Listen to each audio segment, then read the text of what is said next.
ಓಂ ಶಾಂತಿ. ತಾರೀಕು 11/1/2025 ಪ್ರಾತಃ ಮುರಳಿ. ಮಧುರ ಮಕ್ಕಳೇ, ಯೋಗವು ಅಗ್ನಿಯ ಸಮಾನವಾಗಿದೆ. ಇದರಲ್ಲಿ ನಿಮ್ಮ ಪಾಪಗಳು ಸುಟ್ಟು ಹೋಗುತ್ತವೆ. ಆತ್ಮವು ಸತೋ ಪ್ರಧಾನವಾಗುತ್ತದೆ. ಆದ್ದರಿಂದ ಒಬ್ಬ ತಂದೆಯ ನೆನಪಿನಲ್ಲಿರಿ. ಪ್ರಶ್ನೆ: ಪುಣ್ಯಾತ್ಮರಾಗುವ ಮಕ್ಕಳು ಯಾವ ಮಾತಿನ ಬಹಳ ಗಮನವಿಡಬೇಕು? ಉತ್ತರ: ಹಣವನ್ನು ಯಾರಿಗೆ ದಾನ ಮಾಡಬೇಕು ಎಂಬ ಮಾತಿನ ಬಗ್ಗೆ ಸಂಪೂರ್ಣ ಗಮನವಿಡಬೇಕು.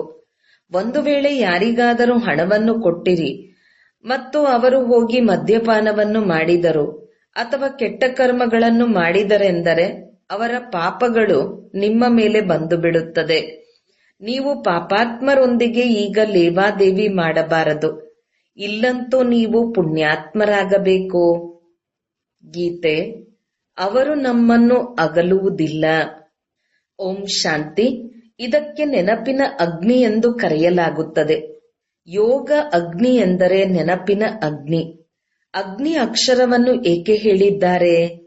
ಏಕೆಂದರೆ ಇದರಲ್ಲಿ ಪಾಪಗಳು ಸುಟ್ಟು ಹೋಗುತ್ತವೆ. ಹೇಗೆ ನಾವು ಸತೋಪ್ರಧಾನವಾಗುತ್ತೇವೆಂದು ಕೇವಲ ನೀವು ಮಕ್ಕಳೇ ತಿಳಿದುಕೊಂಡಿದ್ದೀರಿ. ಸತೋಪ್ರಧಾನದ ಅರ್ಥವೇ ಆಗಿದೆ ಪುಣ್ಯಾತ್ಮ ಮತ್ತು ತಮೋಪ್ರಧಾನದ ಅರ್ಥವೇ ಆಗಿದೆ ಪಾಪಾತ್ಮ. ಇವರು ಬಹಳ ಪುಣ್ಯಾತ್ಮನಾಗಿದ್ದಾರೆ, ಇವರು ಪಾಪಾತ್ಮನಾಗಿದ್ದಾರೆ ಎಂದು ಹೇಳಲಾಗುತ್ತದೆ. ಇದರಿಂದಲೇ ಸಿದ್ಧವಾಗುತ್ತದೆ ಆತ್ಮವೇ ತಮೋಪ್ರಧಾನವಾಗುತ್ತದೆ. ಮತ್ತೆ ಪುನರ್ಜನ್ಮವನ್ನು ಪಡೆದುಕೊಳ್ಳುತ್ತಾ ತಮೋಪ್ರಧಾನವಾಗುತ್ತದೆ. ಆದ್ದರಿಂದ ಅದಕ್ಕೆ ಪಾಪಾತ್ಮವೆಂದು ಹೇಳಲಾಗುತ್ತದೆ. ಬಂದು ಪಾವನ ಮಾಡಿ ಎಂದು ಪತೀತ ಪಾವನ ತಂದೆಯನ್ನೇ ನೆನಪು ಮಾಡುತ್ತಾರೆ. ಪತೀತ ಆತ್ಮನನ್ನಾಗಿ ಯಾರು ಮಾಡಿದರು? ಇದು ಯಾರಿಗೂ ತಿಳಿದಿಲ್ಲ. ನೀವು ತಿಳಿದುಕೊಂಡಿದ್ದೀರಿ. ಯಾವಾಗ ಪಾವನ ಆತ್ಮಗಳಿದ್ದೇವೆಯೋ ಆಗ ಅದಕ್ಕೆ ರಾಮರಾಜ್ಯವೆಂದು ಕರೆಯಲಾಗುತ್ತಿತ್ತು. ಈಗ ಪತೀತ ಆತ್ಮಗಳಾಗಿರುವುದರಿಂದ ಇದಕ್ಕೆ ರಾವಣ ರಾಜ್ಯವೆಂದು ಹೇಳಲಾಗುವುದು. ಭಾರತವೇ ಪಾವನ, ಭಾರತವೇ ಪತೀತವಾಗುತ್ತದೆ. ತಂದೆಯೇ ಬಂದು ಭಾರತವನ್ನು ಪಾವನವನ್ನಾಗಿ ಮಾಡುತ್ತಾರೆ. ಉಳಿದೆಲ್ಲ ಆತ್ಮಗಳು ಪಾವನರಾಗಿ ಶಾಂತಿಧಾಮಕ್ಕೆ ಹೊರಟು ಹೋಗುತ್ತಾರೆ. ಈಗ ದುಃಖಧಾಮವಾಗಿದೆ. ಈ ಸಹಜವಾದ ಮಾತು ಸಹ ಬುದ್ಧಿಯಲ್ಲಿ ಕುಳಿತುಕೊಳ್ಳುವುದಿಲ್ಲ. ಯಾವಾಗ ಇದನ್ನು ಹೃದಯದಿಂದ ತಿಳಿದುಕೊಳ್ಳುವರೋ ಆಗ ಸತ್ಯ ಬ್ರಾಹ್ಮಣರಾಗುವರು. ಬ್ರಾಹ್ಮಣರಾಗದ ಹೊರತು ತಂದೆಯಿಂದ ಆಸ್ತಿಯನ್ನು ಪಡೆಯಲು ಸಾಧ್ಯವಿಲ್ಲ. ಈಗ ಇದು ಸಂಗಮಯುಗದ ಯಜ್ಞವಾಗಿದೆ. ಯಜ್ಞಕ್ಕಾಗಿ ಬ್ರಾಹ್ಮಣರು ಅವಶ್ಯಕವಾಗಿ ಬೇಕು. ಈಗ ನೀವು ಬ್ರಾಹ್ಮಣರಾಗಿದ್ದೀರಿ. ನಿಮಗೆ ತಿಳಿದಿದೆ ಇದು ಮೃತ್ಯುಲೋಕದ ಅಂತಿಮ ಜನ್ಮವಾಗಿದೆ. ಮೃತ್ಯುಲೋಕದಲ್ಲಿಯೇ ಯಜ್ಞಗಳಾಗುತ್ತವೆ. ಅಮರಲೋಕದಲ್ಲಿ ಯಜ್ಞಗಳು ಮಾಡುವುದಿಲ್ಲ. ಭಕ್ತರ ಬುದ್ಧಿಯಲ್ಲಿ ಈ ಮಾತುಗಳು ಕುಳಿತುಕೊಳ್ಳಲು ಸಾಧ್ಯವಿಲ್ಲ. ಭಕ್ತಿಯೇ ಬೇರೆ, ಜ್ಞಾನವೇ ಬೇರೆಯಾಗಿದೆ. ಮನುಷ್ಯರು ವೇದಶಾಸ್ತ್ರಗಳನ್ನೇ ಜ್ಞಾನವೆಂದು ತಿಳಿಯುತ್ತಾರೆ. ಒಂದು ವೇಳೆ ಅದರಲ್ಲಿ ಜ್ಞಾನವಿದ್ದರೆ ಅವರು ಹಿಂತಿರುಗಿ ಹೊರಟು ಹೋಗುತ್ತಿದ್ದರು. ಆದರೆ ನಾಟಕದ ಅನುಸಾರವಾಗಿ ಯಾರು ಹಿಂತಿರುಗಿ ಹೋಗುವುದಿಲ್ಲ. ತಂದೆಯು ತಿಳಿಸಿದ್ದಾರೆ, ಮೊದಲ ನಂಬರಿನವರೇ ಸತೋ ರಜೋ ತಮೋದಲ್ಲಿ ಬರಬೇಕು. ಅಂದ ಮೇಲೆ ನಂತರದವರು ಕೇವಲ ಸತೋ ಪಾತ್ರವನ್ನು ಅಭಿನಯಿಸಿ ಹಿಂತಿರುಗಿ ಹೋಗಲು ಹೇಗೆ ಸಾಧ್ಯ? ಅವರು ಮತ್ತೆ ತಮೋದಲ್ಲಿ ಬರಲೇಬೇಕಾಗುತ್ತದೆ. ಪಾತ್ರವನ್ನು ಅಭಿನಯಿಸಲೇಬೇಕಾಗಿದೆ. ಪ್ರತಿಯೊಬ್ಬ ಪಾತ್ರಧಾರಿಯ ಶಕ್ತಿಯು ಬೇರೆ ಬೇರೆಯಾಗಿದೆ. ದೊಡ್ಡ ದೊಡ್ಡ ಪಾತ್ರಧಾರಿಗಳು ಎಷ್ಟು ಹೆಸರುವಾಸಿಯಾಗಿರುತ್ತಾರೆ. ಎಲ್ಲರಿಗಿಂತ ಮುಖ್ಯ ರಚಯಿತ, ನಿರ್ದೇಶಕ ಮತ್ತು ಮುಖ್ಯ ಪಾತ್ರಧಾರಿ ಯಾರು? ಈಗ ನೀವು ತಿಳಿದುಕೊಂಡಿದ್ದೀರಿ. ಪರಮಾತ್ಮನೇ ಮುಖ್ಯ ಪಾತ್ರಧಾರಿಯಾಗಿದ್ದಾರೆ. ಅವರ ನಂತರ ಜಗದಂಬ, ಜಗತ್ಪಿತ, ಜಗತ್ತಿನ ಮಾಲೀಕರು ವಿಶ್ವದ ಮಾಲೀಕರಾಗುತ್ತಾರೆ. ಅಂದಾಗ ಇವರ ಪಾತ್ರವು ಅವಶ್ಯಕವಾಗಿ ಶ್ರೇಷ್ಠವಾಗಿದೆ. ಅಂದ ಮೇಲೆ ಅವರ ವೇತನವೂ ಹೆಚ್ಚಾಗಿದೆ. ವೇತನವನ್ನು ತಂದೆಯೇ ಕೊಡುತ್ತಾರೆ. ಯಾರು ಎಲ್ಲರಿಗಿಂತ ಶ್ರೇಷ್ಠರಾಗಿದ್ದಾರೆ? ತಂದೆಯು ತಿಳಿಸುತ್ತಾರೆ, ನೀವು ನನಗೆ ಎಷ್ಟು ಸಹಯೋಗ ಕೊಡುತ್ತೀರೋ ಅಷ್ಟು ನಿಮಗೆ ವೇತನವೂ ಅವಶ್ಯಕವಾಗಿ ಸಿಗುವುದು. ವಕೀಲ ವಿದ್ಯೆಯನ್ನು ಓದಿಸುವವರು ಹೇಳುತ್ತಾರಲ್ಲವೇ, ನಾನು ಇಷ್ಟು ಶ್ರೇಷ್ಠ ಪದವಿಯನ್ನು ಪ್ರಾಪ್ತಿ ಮಾಡಿಸುತ್ತೇನೆ ಎಂದು. ಅಂದ ಮೇಲೆ ಈ ವಿದ್ಯೆಯ ಮೇಲೆ ಮಕ್ಕಳು ಎಷ್ಟೊಂದು ಗಮನವಿಡಬೇಕು. ಗೃಹಸ್ಥದಲ್ಲಿಯೂ ಇರಬೇಕು. ಕರ್ಮಯೋಗವು ಸನ್ಯಾಸವಾಗಿದೆಯಲ್ಲವೇ?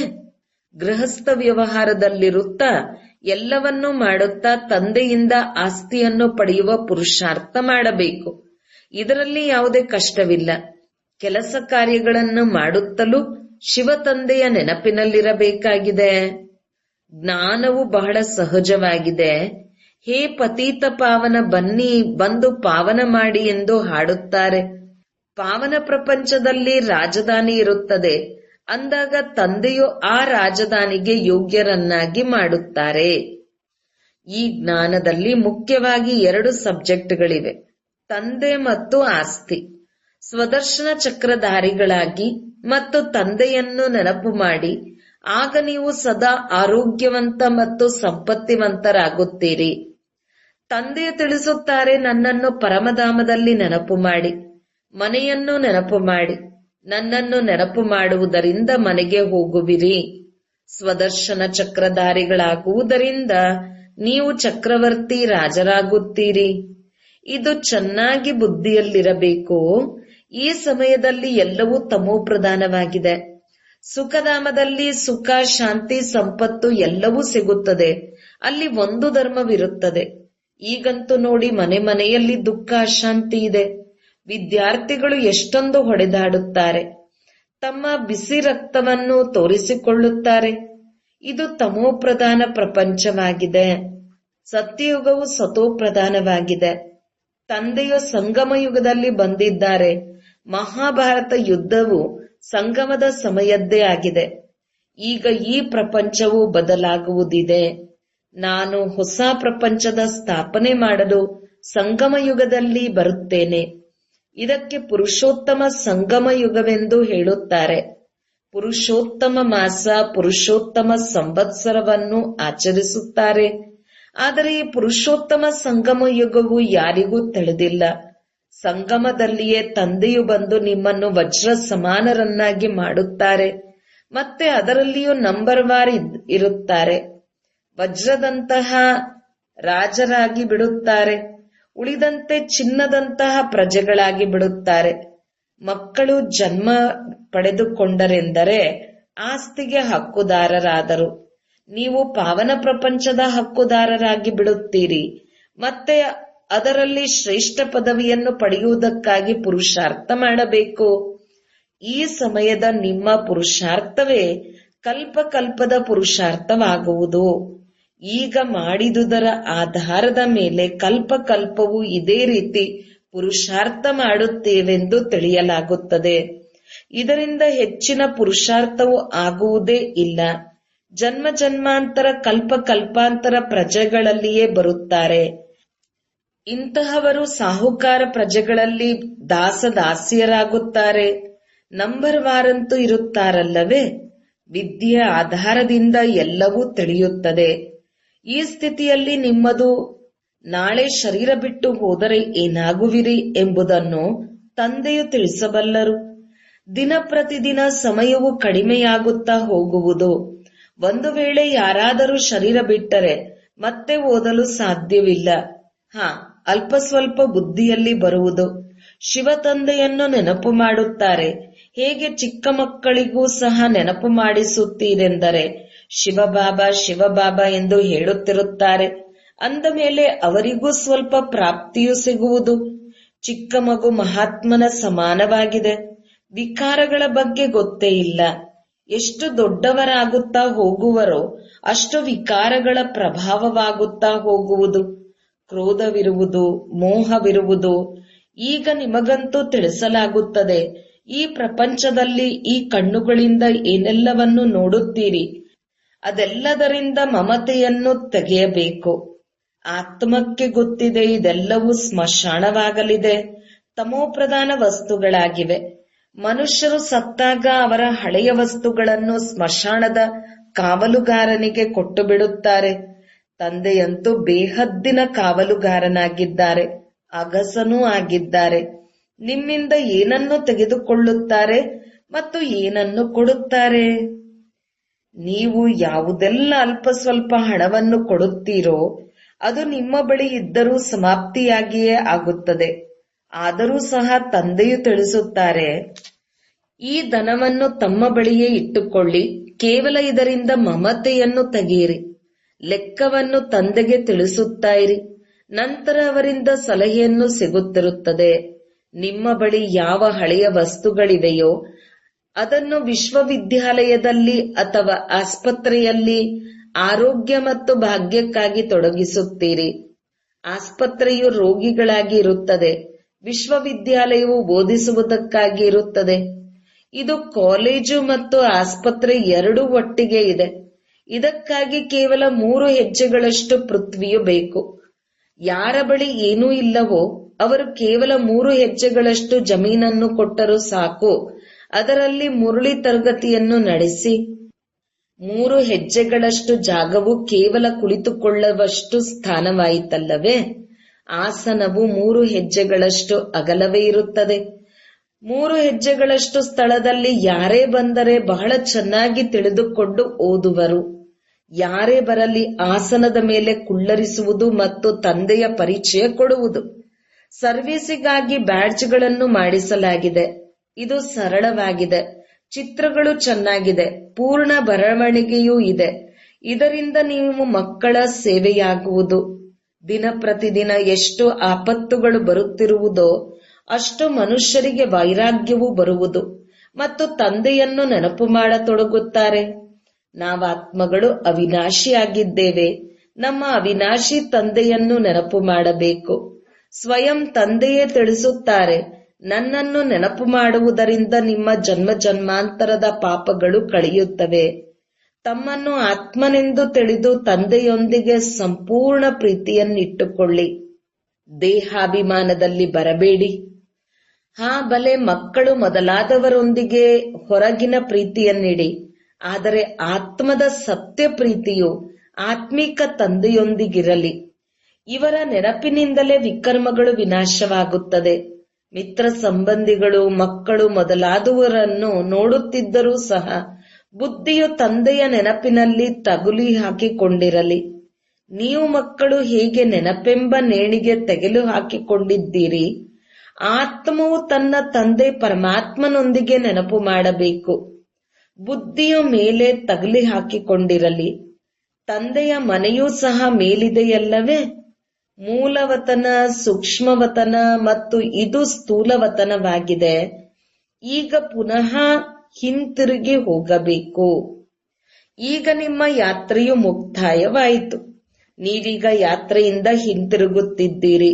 ಆದ್ದರಿಂದ ತಮ್ಮ ಮನೆಯು ಎಷ್ಟೊಂದು ಪ್ರಿಯವೆನಿಸುತ್ತದೆ. ಅದು ಬೇಹದ್ದಿನ ಮನೆಯಾಗಿದೆ. ಹಿಂತಿರುಗಿ ತಮ್ಮ ಮನೆಗೆ ಹೋಗಬೇಕಾಗಿದೆ. ಮನುಷ್ಯರು ಮನೆಗೆ ಹೋಗುವುದಕ್ಕಾಗಿಯೇ ಭಕ್ತಿ ಮಾಡುತ್ತಾರೆ. ಆದರೆ ಪೂರ್ಣ ಜ್ಞಾನವಿಲ್ಲದಿದ್ದರೂ ಮನೆಗೆ ಹೋಗಲು ಸಾಧ್ಯವಿಲ್ಲ. ಭಗವಂತನ ಬಳಿ ಹೋಗಲು ಅಥವಾ ನಿರ್ವಾಣಧಾಮಕ್ಕೆ ಹೋಗುವುದಕ್ಕಿಂತ ಎಷ್ಟೊಂದು ತೀರ್ಥಯಾತ್ರೆಗಳಿಗೆ ಹೋಗುತ್ತಾರೆ, ಅಷ್ಟೊಂದು ಪರಿಶ್ರಮ ಪಡುತ್ತಾರೆ. ಸನ್ಯಾಸಿಗಳು ಕೇವಲ ಶಾಂತಿಯ ಮಾರ್ಗವನ್ನೇ ತಿಳಿಸುತ್ತಾರೆ. ಸುಖಧಾಮವನ್ನು ಅವರು ಅರಿತುಕೊಂಡೇ ಇಲ್ಲ. ಸುಖಧಾಮದ ಮಾರ್ಗವನ್ನು ಕೇವಲ ತಂದೆಯೇ ತಿಳಿಸುತ್ತಾರೆ. ಮೊದಲು ಅವಶ್ಯಕವಾಗಿ ನಿರ್ವಾಣಧಾಮ ವಾನಪ್ರಸ್ಥದಲ್ಲಿ ಹೋಗಬೇಕಾಗಿದೆ. ಅದಕ್ಕೆ ಬ್ರಹ್ಮಾಂಡವೆಂದು ಹೇಳುತ್ತಾರೆ. ಇದಕ್ಕೆ ಅವರು ಬ್ರಹ್ಮ ತತ್ವವನ್ನೇ ಈಶ್ವರನೆಂದು ತಿಳಿದು ಕುಳಿತಿದ್ದಾರೆ. ನಾವು ಆತ್ಮಗಳು ಬಿಂದುವಾಗಿದ್ದೇವೆ. ನಾವಿರುವ ಸ್ಥಾನ ಬ್ರಹ್ಮಾಂಡವಾಗಿದೆ. ನಿಮ್ಮದು ಪೂಜೆಯಾಗುತ್ತದೆಯಲ್ಲವೇ? ಈಗ ಬಿಂದುವಿನ ಪೂಜೆಯನ್ನೇನು ಮಾಡುತ್ತಾರೆ? ಯಾವಾಗ ಪೂಜೆ ಮಾಡುವರೋ ಆಗ ಸಾಲಿಗ್ರಾಮಗಳ ರೂಪದಲ್ಲಿ ಮಾಡಿ ಒಂದೊಂದು ಆತ್ಮವನ್ನು ಪೂಜಿಸುತ್ತಾರೆ. ಬಿಂದುವಿಗೆ ಹೇಗೆ ಪೂಜೆ ಮಾಡುವುದು? ಆದ್ದರಿಂದ ದೊಡ್ಡ ದೊಡ್ಡ ಗಾತ್ರದಲ್ಲಿ ಮಾಡುತ್ತಾರೆ. ತಂದೆಗಂತೂ ತಮ್ಮ ಶರೀರವಿಲ್ಲ. ಈ ಮಾತುಗಳನ್ನು ನೀವು ಈಗ ತಿಳಿದುಕೊಂಡಿದ್ದೀರಿ. ಚಿತ್ರಗಳಲ್ಲಿಯೂ ನೀವು ದೊಡ್ಡ ರೂಪವನ್ನೇ ತೋರಿಸಬೇಕಾಗುತ್ತದೆ. ಬಿಂದುವಿನಿಂದ ಹೇಗೆ ತಿಳಿದುಕೊಳ್ಳುವರು? ಹಾಗೆ ನೋಡಿದರೆ ವಾಸ್ತವದಲ್ಲಿ ಬಿಂದು ರೂಪದಲ್ಲಿಯೇ ತೋರಿಸಬೇಕು. ಹೀಗೆ ಅನೇಕ ಮಾತೆಯರು ತಿಲಕವನ್ನು ಇಟ್ಟುಕೊಳ್ಳುತ್ತಾರೆ. ಸಿದ್ಧವಾಗಿರುವಂತಹ ಬಿಳಿಯ ಬಿಂದುಗಳು ಸಿಗುತ್ತವೆ. ಆತ್ಮವೂ ಸಹ ಶ್ವೇತ ಬಣ್ಣವಾಗಿದೆಯಲ್ಲವೇ? ನಕ್ಷತ್ರದ ಮಾದರಿಯಾಗಿದೆ. ಇದು ಸಹ ಒಂದು ಗುರುತಾಗಿದೆ. ಭ್ರುಕುಟಿಯ ಮಧ್ಯೆ ಆತ್ಮವಿದೆ, ಆದರೆ ಇದರ ಅರ್ಥವು ಯಾರಿಗೂ ತಿಳಿದಿಲ್ಲ. ಇದನ್ನು ತಂದೆಯು ತಿಳಿಸುತ್ತಾರೆ. ಇಷ್ಟು ಸೂಕ್ಷ್ಮ ಆತ್ಮನಲ್ಲಿ ಎಷ್ಟೊಂದು ಜ್ಞಾನವಿದೆ. ಎಷ್ಟೊಂದು ಬಾಂಬ್ ಮೊದಲಾದವುಗಳನ್ನು ತಯಾರಿಸುತ್ತಿರುತ್ತಾರೆ. ಆಶ್ಚರ್ಯವೇನೆಂದರೆ ಇಷ್ಟು ಸೂಕ್ಷ್ಮ ಆತ್ಮನಲ್ಲಿ ಎಷ್ಟೊಂದು ಪಾತ್ರವು ತುಂಬಲ್ಪಟ್ಟಿದೆ. ಇವು ಬಹಳ ಗುಹ್ಯವಾದ ಮಾತುಗಳಾಗಿವೆ. ಇಷ್ಟು ಚಿಕ್ಕ ಆತ್ಮವು ಶರೀರದಿಂದ ಕೆಲಸ ಮಾಡುತ್ತದೆ. ಆತ್ಮವು ಅವಿನಾಶಿಯಾಗಿದೆ, ಆದರೆ ಪಾತ್ರವೆಂದು ವಿನಾಶ ಹೊಂದುವುದಿಲ್ಲ ಅಥವಾ ಪಾತ್ರವು ಬದಲಾಗುವುದೂ ಇಲ್ಲ. ಈಗ ಬಹಳ ದೊಡ್ಡ ವೃಕ್ಷವಾಗಿದೆ. ಸತ್ಯಯುಗದಲ್ಲಿ ಮಾನವ ವಂಶವೃಕ್ಷವು ಎಷ್ಟು ಚಿಕ್ಕದಾಗಿರುತ್ತದೆ, ಹಳೆಯದಾಗಿರುವುದಿಲ್ಲ. ಮಧುರ ಚಿಕ್ಕ ಸಸಿಯು ನಾಟಿಯು ಈಗಾಗಲೇ ಆಗುತ್ತಿದೆ.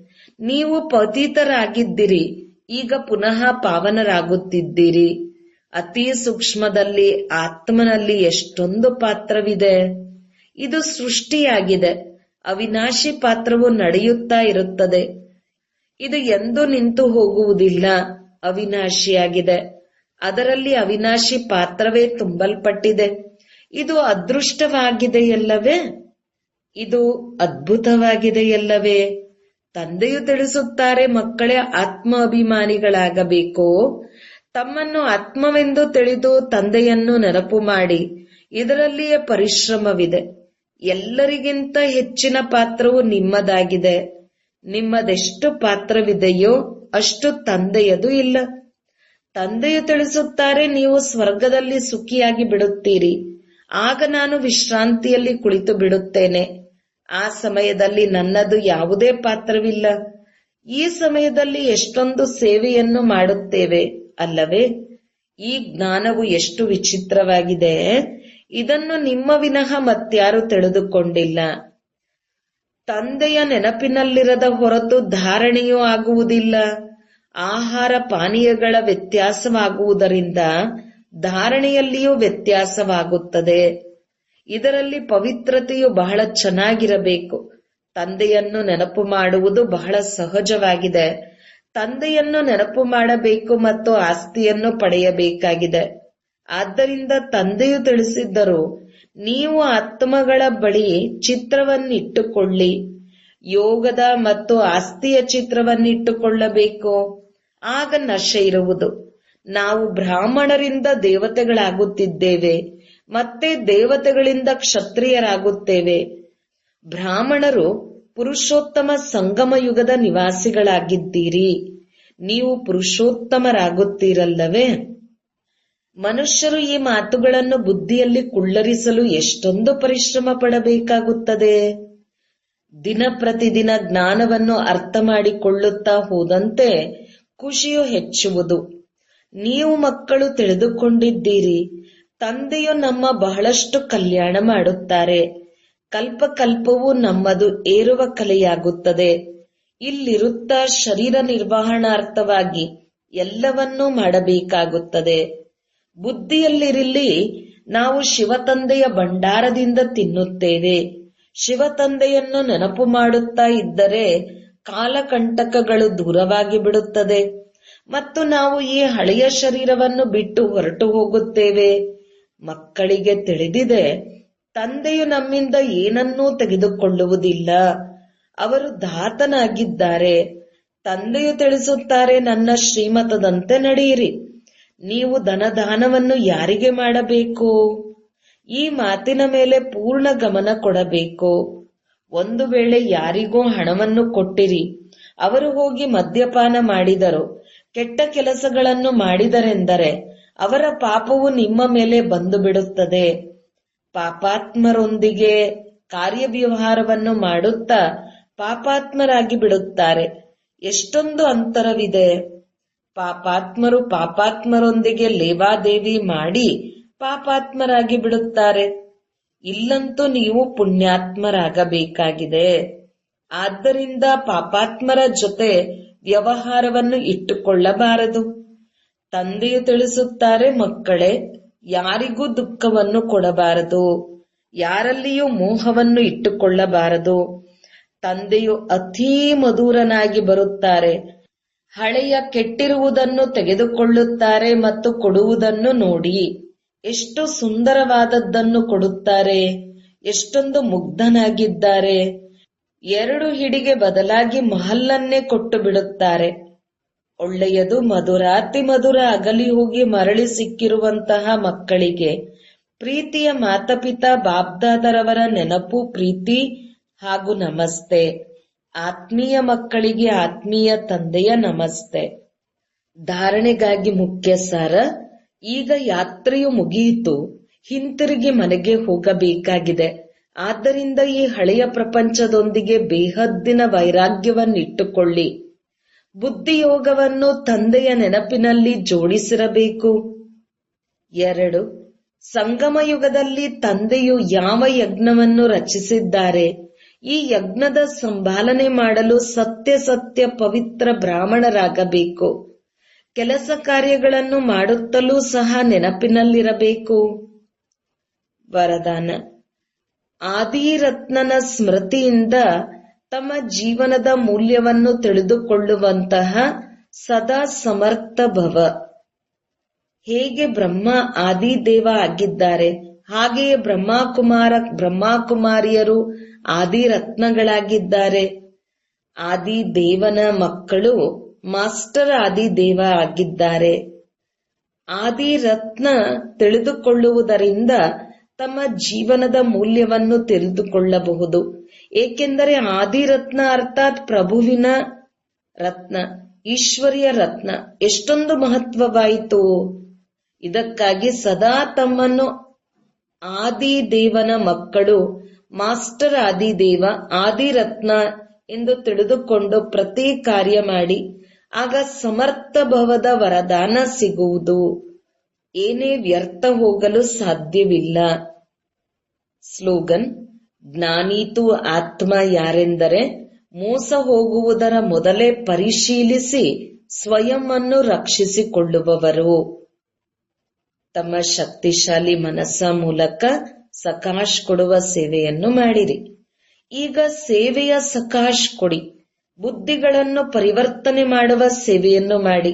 ನಂತರ ನೋಡಿ ಸಫಲತೆ ಮುಂದೆ ಸ್ವಯಂ ಬಾಗುವುದು. ಸೇವೆಯಲ್ಲಿ ಏನು ವಿಘ್ನ ಬರುತ್ತದೆ, ಆ ವಿಘ್ನಗಳ ಪರದೆಯ ಒಳಗಡೆ ಕಲ್ಯಾಣದ ದೃಶ್ಯ ಅಡಗಿದೆ. ಕೇವಲ ಮನಸ್ಸ ವಾಚ ಶಕ್ತಿಯಿಂದ ವಿಘ್ನದ ಪರದೆಯನ್ನು ತೆರೆದಾಗ ಒಳಗಡೆಯ ಕಲ್ಯಾಣದ ದೃಶ್ಯ ಕಾಣುವುದು. ಓಂ ಶಾಂತಿ.